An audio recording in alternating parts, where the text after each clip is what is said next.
Histoire du premier vieillard et de la biche. Je vais donc, reprit le vieillard, commencer mon récit. Écoutez-moi, je vous prie, avec attention. Cette biche que vous voyez est ma cousine, et de plus, ma femme.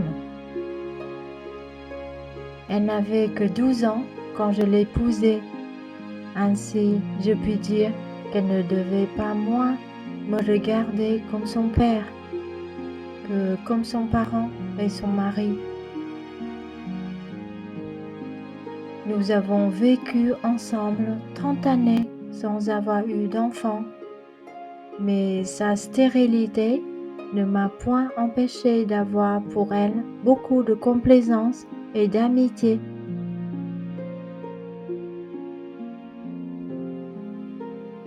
Le seul désir d'avoir des enfants me fit acheter une esclave dont j'eus un fils qui promettait infiniment. Ma femme, inconçue de la jalousie, prit en aversion la mère et l'enfant, et cacha si bien ses sentiments que je ne l'ai connue que trop tard.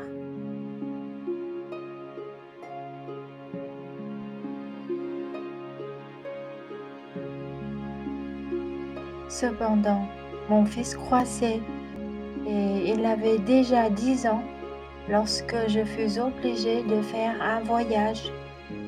Avant mon départ, je recommandai à ma femme, dont je ne me défiais point, l'esclave et son fils, et je la priai d'en avoir soin pendant mon absence, qui dura une année entière.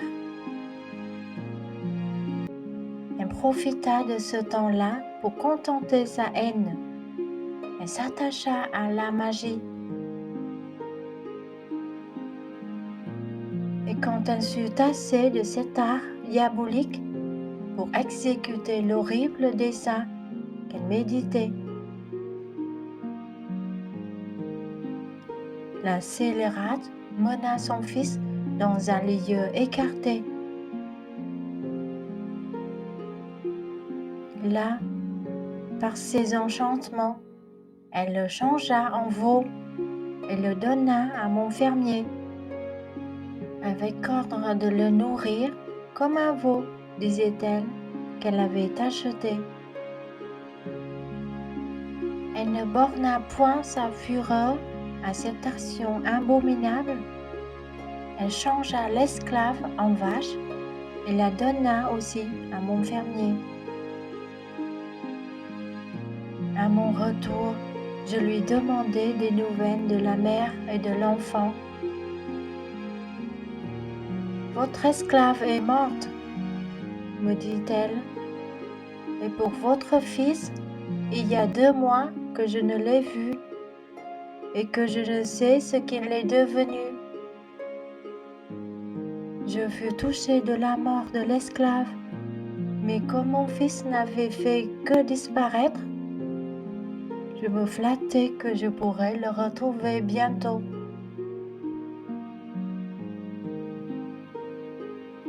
Néanmoins, 8 mois se passèrent sans qu'il revînt, et je n'en avais aucune nouvelle lorsque la fête du grand Bahram arriva. Pour la célébrer, je mandai à mon fermier de m'amener une vache des plus grasses pour en faire un sacrifice. Il n'y manqua pas. La vache qu'il m'amena était l'esclave elle-même, la malheureuse mère de mon fils.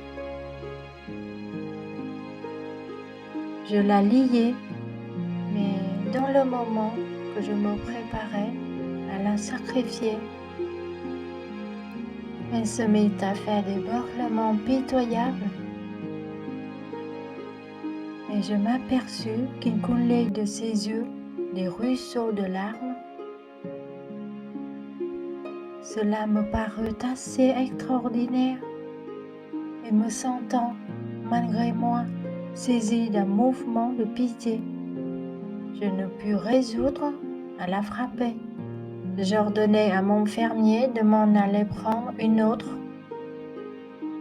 Ma femme, qui était présente, frémit de ma compassion et s'opposant à un ordre que rendait sa malice inutile. « Que faites-vous, mon ami ?» s'écria-t-elle. « Immolez cette vache. Votre fermier n'en a pas de plus belle, ni qui soit plus propre à l'usage que nous en voulons faire. » Par complaisance pour ma femme, je m'approchai de la vache et, combattant la piété qui en suspendait le sacrifice, j'allais porter le coup mortel quand la victime, redoublant ses pleurs et ses beurlements, me désarma une seconde fois. Alors je mis le maillet entre les mains du fermier en lui disant « Prenez et sacrifiez-la vous-même. » Ces beurlements et ces larmes me fendent le cœur. Le fermier, moins pitoyable que moi, la sacrifia. Mais en l'écorchant, il se trouva qu'elle n'avait que les os. Quoiqu'elle nous eût paru très grasse, j'en eus un véritable chagrin. « Prenez-la pour vous, dis-je au fermier, je vous l'abandonne. Faites-en des régales et des aumônes à qui vous voudrez. Et si vous avez un veau bien gras, amenez-le-moi à sa place. » Je ne m'informai pas de ce qu'il fit de la vache, mais peu de temps après, qu'il l'eut fait enlever de devant mes yeux, je le vis arriver avec un veau fort gras. Quoique j'ignorasse que ce veau fût mon fils, je ne laissai pas de sentir émouvoir mes entrailles à sa vue. De mon côté, dès qu'il m'aperçut, il fit un si grand effort pour venir à moi qu'il en rompit sa corde. Il se jeta à mes pieds, la tête contre la terre, comme s'il eût voulu exciter ma compassion et me conjurer de n'avoir pas la cruauté de lui ôter la vie. En m'avertissant autant qu'il lui était possible qu'il était mon fils, je fus encore plus surpris et plus touché de cette action que je ne l'avais été de pleurs de la vache. Je sentis une tendre pitié qui m'intéressa pour lui. Ou pour mieux dire, le sang fait en moi son devoir. « Allez, dis-je au fermier, ramenez ce veau chez vous. Ayez-en un grand soin, et à sa place, amenez-en un autre incessamment. »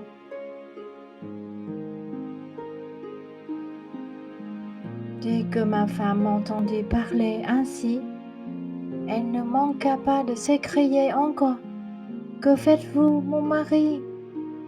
Croyez-moi, ne sacrifiez pas un autre veau que celui-là. » « Ma femme, lui répondis-je, je n'immolerai pas celui-ci. Je veux lui faire grâce. Je vous prie de ne vous y point opposer. » Elle n'eut garde, la méchante femme, de se rendre à ma prière. Elle haïssait trop mon fils pour consentir que je le sauvasse. Elle m'en demanda le sacrifice avec tant d'opiniâtreté que je fus obligé de le lui accorder.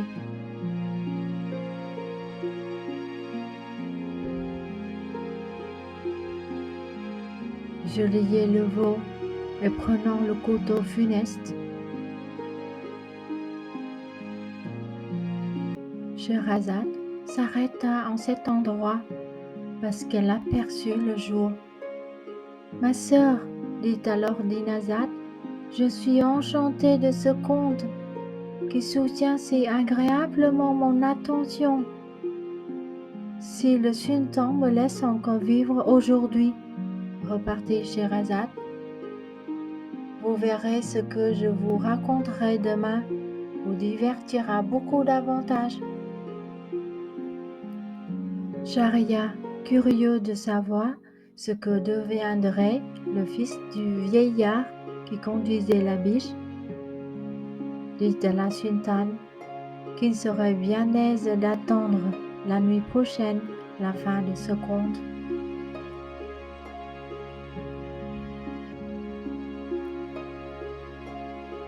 Sur la fin de la 5e nuit, Dinarzade appela la sultane et lui dit : « Ma chère sœur, si vous ne dormez pas, je vous supplie, en attendant le jour qui paraîtra bientôt, de reprendre la suite de ce beau conte que vous commençâtes hier. » Scheherazade, après en avoir obtenu la permission de Schahriar, poursuivit de cette manière. Sire, le premier vieillard qui conduisait la biche, continuant de raconter son histoire au génie, aux 2 autres vieillards et aux marchands. « Je pris donc, leur dit-il, le couteau, et j'allais l'enfoncer dans la gorge de mon fils lorsque, tournant vers moi, languissamment, ses yeux baignés de pleurs, il m'attendrit à un point que je n'eusse pas la force de l'immoler. Je laissai tomber le couteau et je dis à ma femme que je voulais absolument tuer un autre veau que celui-là. Elle n'épargna rien pour me faire changer de résolution. Mais quoi qu'elle pût me représenter, je demeurai ferme et lui promis seulement pour l'apaiser que je le sacrifierai au Bayram de l'année prochaine. Le lendemain matin, mon fermier demanda à me parler en particulier.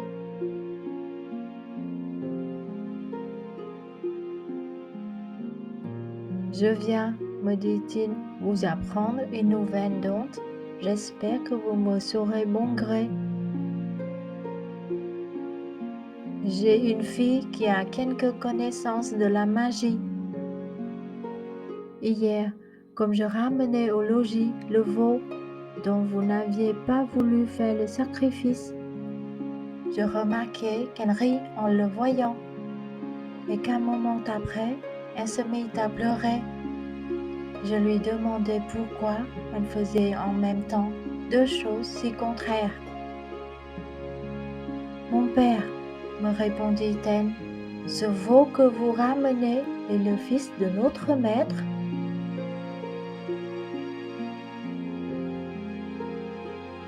J'ai ri de joie de le voir encore vivant et j'ai pleuré en me souvenant du sacrifice qu'on fit hier de sa mère qui était changée en vache. Ces 2 métamorphoses ont été faites par les enchantements de la femme de notre maître, laquelle haïssait la mère et l'enfant. Voilà ce que m'a dit ma fille, poursuivit le fermier, et je viens vous apporter cette nouvelle. À ces paroles, ô génie, continua le vieillard, je vous laisse à juger quelle fut ma surprise. Je partis sur le champ avec mon fermier pour parler moi-même à sa fille. En arrivant, j'allai d'abord à l'étable où était mon fils.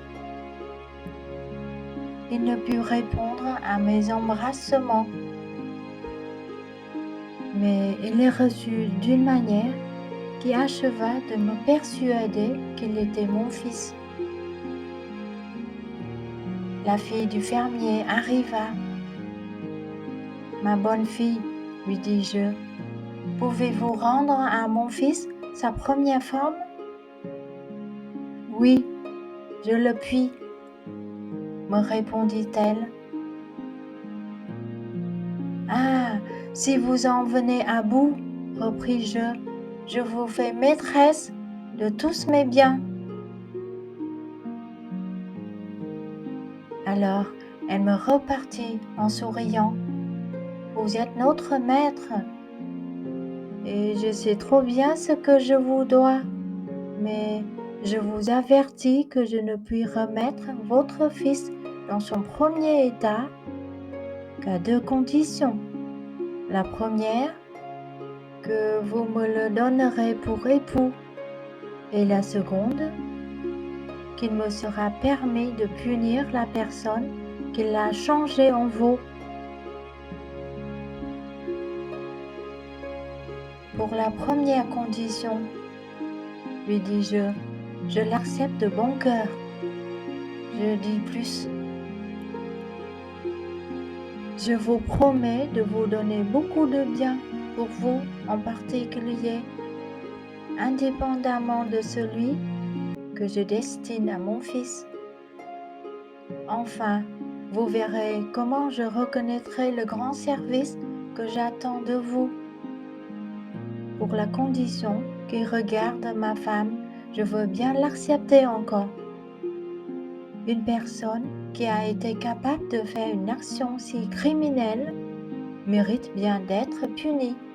Je vous l'abandonne, faites-en ce qui vous plaira. Je vous prie seulement de ne lui pas ôter la vie. Je vais donc, répliqua-t-elle, la traiter de la même manière qu'elle a traité votre fils. J'y consens, lui repartis-je, mais rendez-moi mon fils auparavant. Alors cette fille prit un vase plein d'eau, prononça dessus des paroles que je n'entendis pas, et s'adressant au veau, « Ô veau, dit-elle, si tu as été créé par le Tout-Puissant et le souverain maître du monde, tel que tu pourrais en ce moment, demeure sous cette forme. Mais si tu es homme et que tu sois changé en veau par enchantement, reprends la figure naturelle par la permission du souverain créateur. » En achevant ces mots, elle jeta l'eau sur lui et à l'instant, il reprit sa première forme. « Mon fils, mon cher fils !» m'écriai-je. Aussitôt, en l'embrassant avec un transport dont je ne fus pas le maître, « C'est Dieu qui nous a envoyé cette jeune fille pour détruire l'horrible charme dont vous étiez environné et vous venger du mal qui vous a été fait, à vous et à votre mère. Je ne me doute pas que, par reconnaissance, vous ne vouliez bien la prendre pour votre femme, comme je m'y suis engagée. »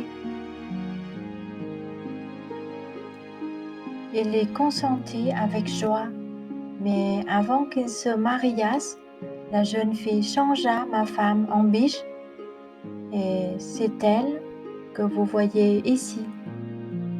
Je souhaitais qu'elle eût cette forme, plutôt qu'une autre, moins agréable, afin que nous la vissions sans répugnance dans la famille.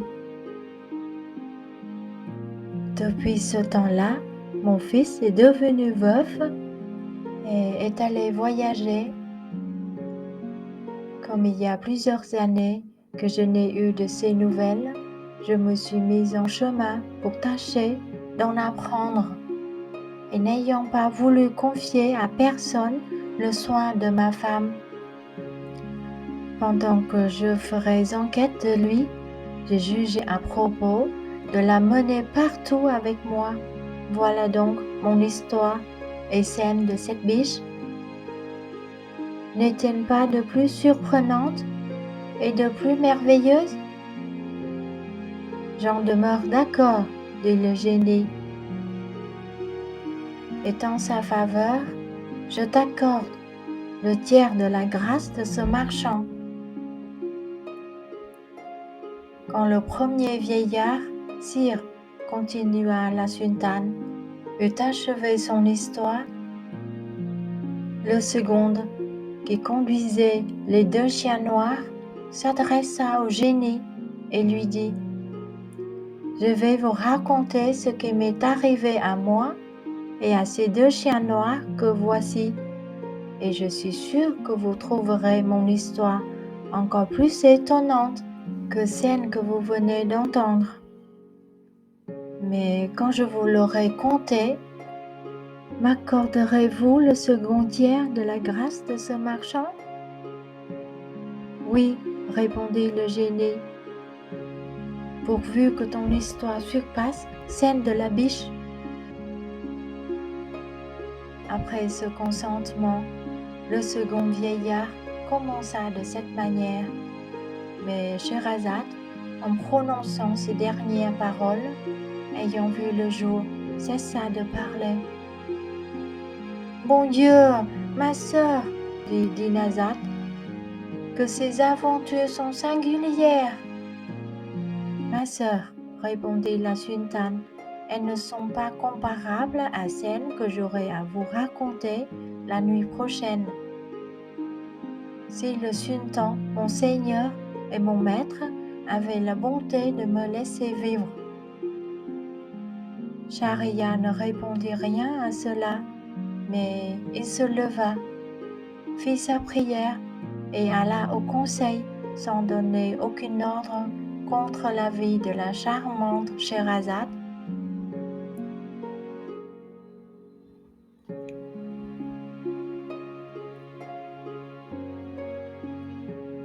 La 6e nuit étant venue, le sultan et son épouse se couchèrent. Dinarzade se réveilla à l'heure ordinaire et appela la sultane. « Ma chère sœur, lui dit-elle, si vous ne dormez pas, je vous supplie, en attendant le jour qui paraîtra bientôt, de me raconter quelques de ces beaux contes que vous savez. » Schahriar prit alors la parole. « Je souhaiterais, dit-il, entendre l'histoire du second vieillard et des 2 chiens noirs. Je vais contenter votre curiosité, sire, répondit Scheherazade. Le second vieillard, poursuivit-il, s'adressant au génie, commença ainsi son histoire.